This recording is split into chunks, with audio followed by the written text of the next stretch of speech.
The beauty and the wonder that I have found with compassion and shifting systems is that it can often only take a tweak to shift the entire system.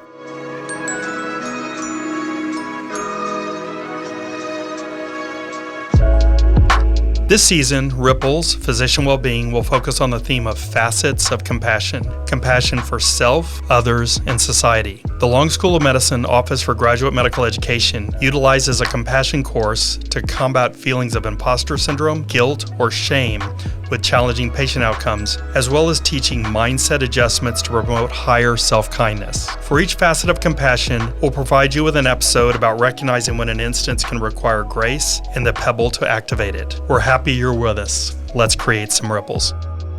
Hello, good day. It's nice to have all of you here. Reverend Dr. Helmke is an ordained Lutheran minister and interfaith liaison for the city of San Antonio for the past, seven years or so, yes. Right? As long as I have known. And her role with the international collaboration between faith communities, government entities, nonprofits, businesses, schools, just to name a few, is where she's always helped people where human need, that vulnerable human need support.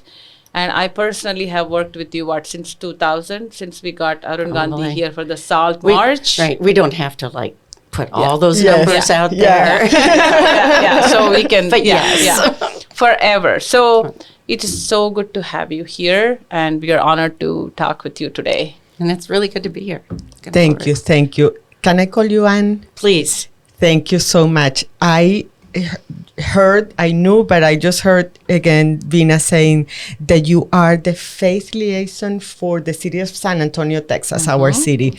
And I am so curious about how you came to be the faith liaison and what does that mean? One of the things, I'm just going to go back a little with that, but one of the things that I have learned in working for the city and the government, because I didn't do that before these last 7 years, that was new to me, but how much our city and its leadership is about conversation. And that just gives me so much hope. And the reason I say that to your question is that this position came out of conversation.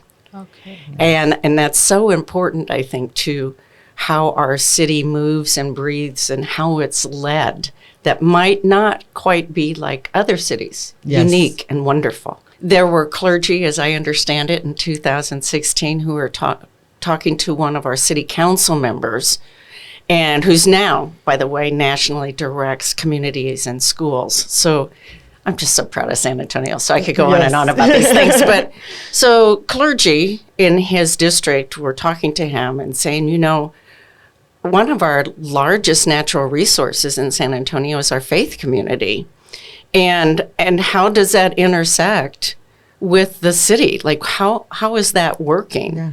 Of course, in this culture of separation of church and state, being aware of that, but councilman, there's this resource of us out here.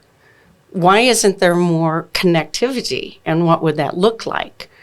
And so that conversation began in 2016. And then another thing I learned about our form of government in San Antonio, which is a city management model. But when something like that comes from a council person, then staff, which I'm a part of, but staff is then asked, well, this idea has come from a council person. Let's research it. What value does it have? Is it happening somewhere else? How are they doing it? I also appreciate that about our system. And so that's what they did. And at that time, there were about a half a dozen or so major cities that had something similar. They were set up differently. In some cases, they're kind of an advisor to the city council or mayor. In some cases, they are more of a convening kind of model. San Antonio chose a community organizing model, which that was also my background as well as being clergy. And so that's kind of the model that we went for, is this large-scale community organizing model of going on 2 million people, but about 1,400 congregations, groups of people who gather together, That's so whatever the wonderful. tradition, right? Yes. And so the mayor became mayor in June 2017, which was just a few months after I started. And on his first day, his first thing that he did was sign the resolution where San Antonio officially became a compassionate city. Yes. And then that piece was put into my area of responsibility, along with being the faith liaison and forming these collaborations between the faith community and government entities. So this position came out of a conversation. That's what we are doing here, is a conversation. Yes. And that brings me to our next question is, what are your insights about concept of interconnectedness, which you kind of already went through, and then understanding of this concept, which is essential for, to intervene at community level and connect people. So there's some very current research called pro-social. I don't know if you're familiar, Pro-social but you behavior, can, you can Google it. Anybody listening, just Google pro-social.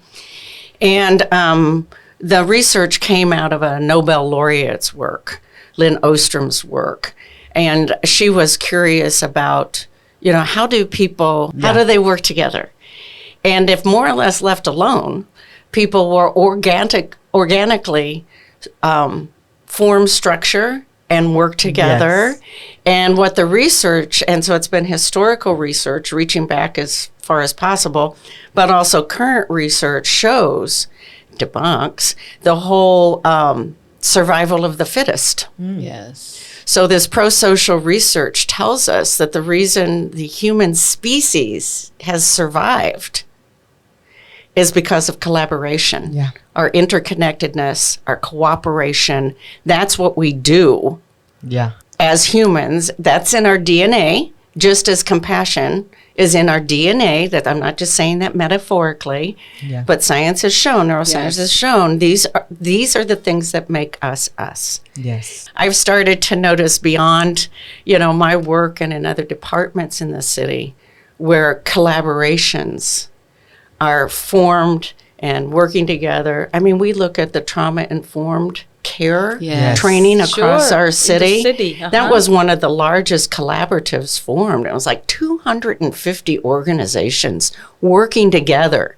I mean, that's big news. Yes. I mean, we should be hearing those stories. Those are waves, really. This is huge. Most of the collaborations I form are probably somewhere between 7 and 70 organizations coming together, but that trauma-informed one is still huge. And we will be, also compassion, we will be the first all-city trauma-informed certified city in the country. And trauma-informed is one of the steps and skills of compassion. Yes. So, I mean, again, that story, I'm getting goosebumps. I'm really just proud of our city and how we are smarter together. Yes. And we're much better if we kind of put down our boundaries and what some people silos or whatever, that we just start working together. Yes, it is so true. And it's beautiful. And I love how we are seeing, and this ties in with the next question, how we can go from the individual to the individual and its immediate group to the systems in which we live, and we can still maintain the humanity, all the things that make us human. If we as a person need that interconnectedness and compassion, we as a community, as a city, would benefit from the same. And I think that's what you are talking about. And I am so proud that San Antonio as a city has recognized that is important, and that we can go, we have an amazing ahead city. Ahead of a lot of people in recognizing those things. And my question comes from there. So in this whole season has been about compassion, and we are adapting our compassion course that we offer our residents to everybody, whoever wants to listen to this, thanks to, the support of the mayor and people like you in the city. And we have talked about compassion for self, and then compassion for others. And we invited you to talk about this engaging in the wider system. So how do we learn to help best? How can we engage in a way that is smart, with awareness, with intentionality? What do you do? What process do you go to? Well, when I first became more aware of compassion, and frankly, prior to all of this kind of compassion talk, and even where the Charter for Compassion came from, and Compassionate Cities, all that started kind of ripple forward like 2009, 2010. And prior to that, a lot of my work was on peacemaking, which it's all connected, right? It's it's the same thing. And compassion, if you look at all the world religions, just because I say 2009, 2010, that is the core of the wisdom that's found in all the world religions, which we commonly call the Golden Rule, but that ethic of reciprocity, to treat all others, which I consider trees, all others, as well as people, all others, with the way you would wish to be treated, and equally not to treat others in ways you don't like to be treated. So those have ripple effects as well, as we know. So as I became more and more aware and learned more about compassion, and that it has specific skill sets, it started to cause me to be aware that the compassion skills are the steps to peace. I always found it a little difficult in peacemaking efforts to really kind of grasp the mindsets of people. You know, like peace is a really great idea. Most people, but there are probably a lot of people who think, it's naive, right? Yeah. And the big long-term question is peace even possible in our world? That's been talked about like forever. But as I learned about compassion, I began to realize, oh my gosh, there are solid skill sets that work individually, that work between others, and this one was the one that really got me charged, where there's skill sets systemically, right? And I'm like, what? What do you mean?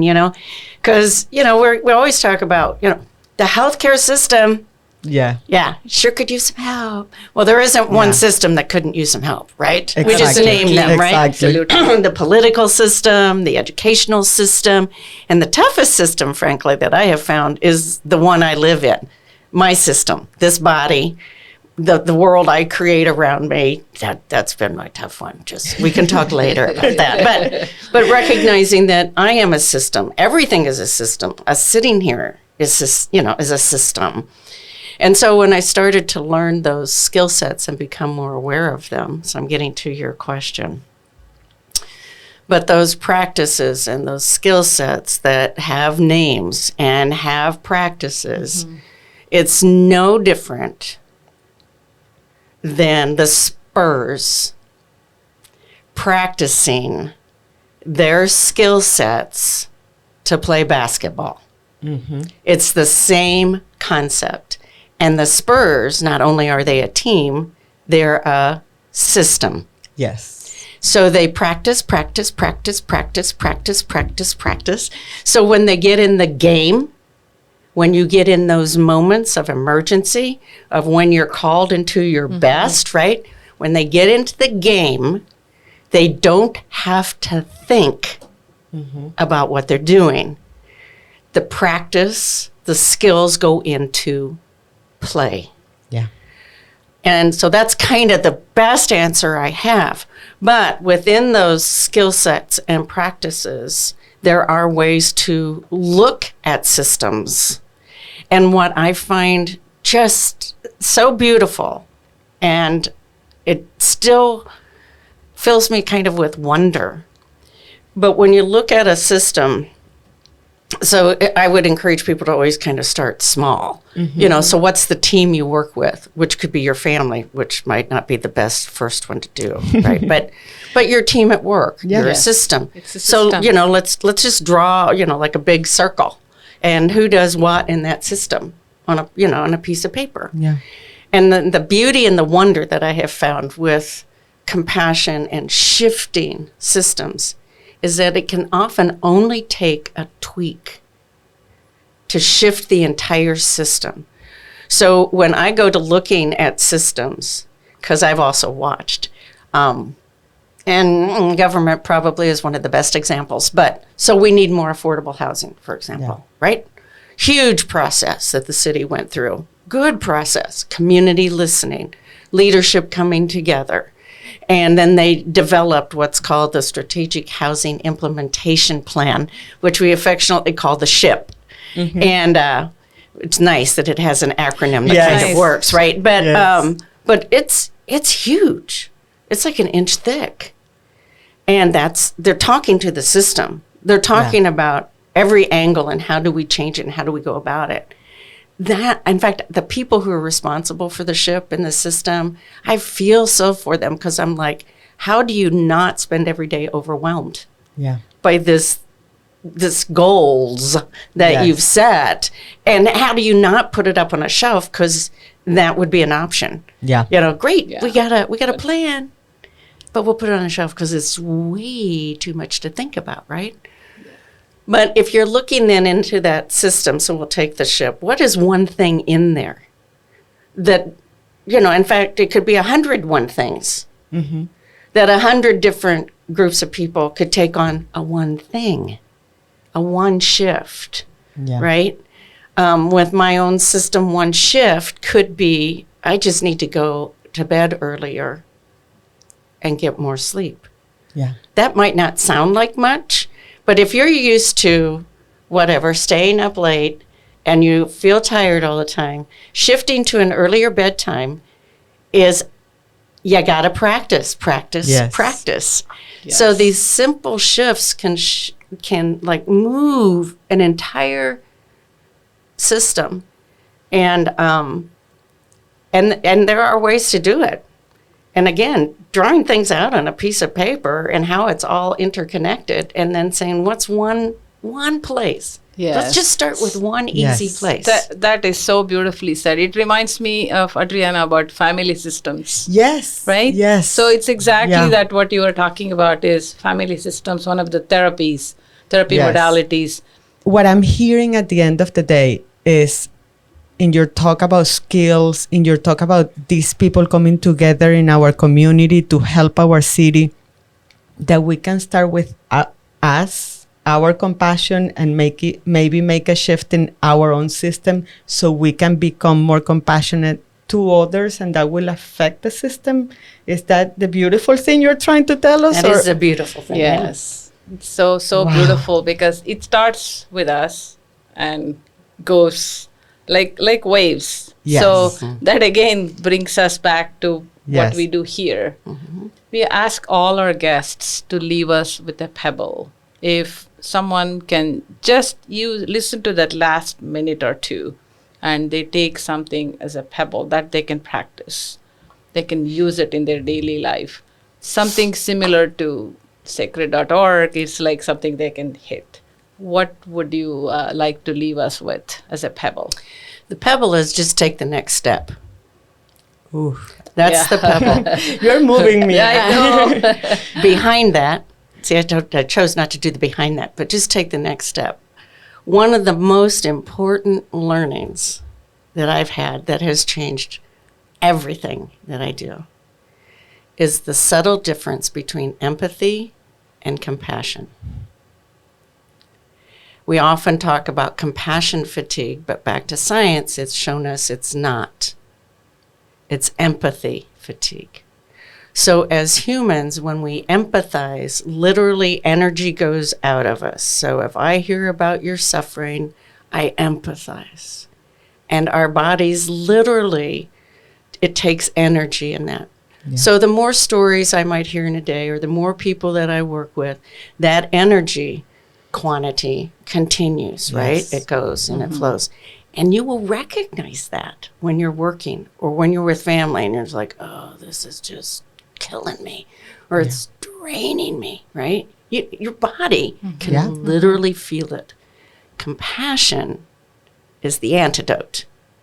And this, again, you can feel. But within compassion is agency. It's an action. It's the next step.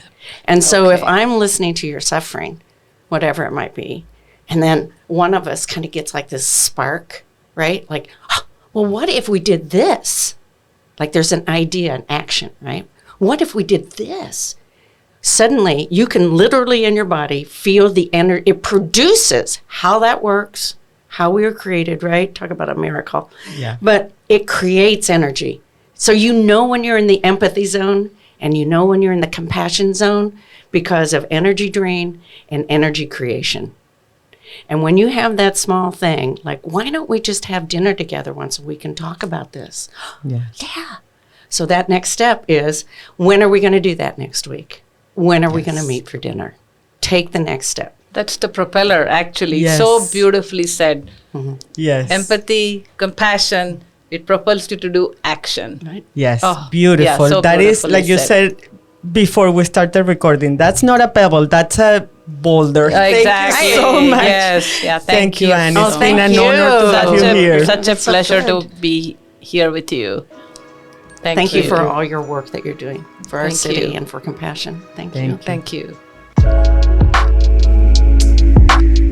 Ripple's Physicians Wellbeing is made possible by the Joe R. and Teresa Lozano Long School of Medicine Office for Graduate Medical Education.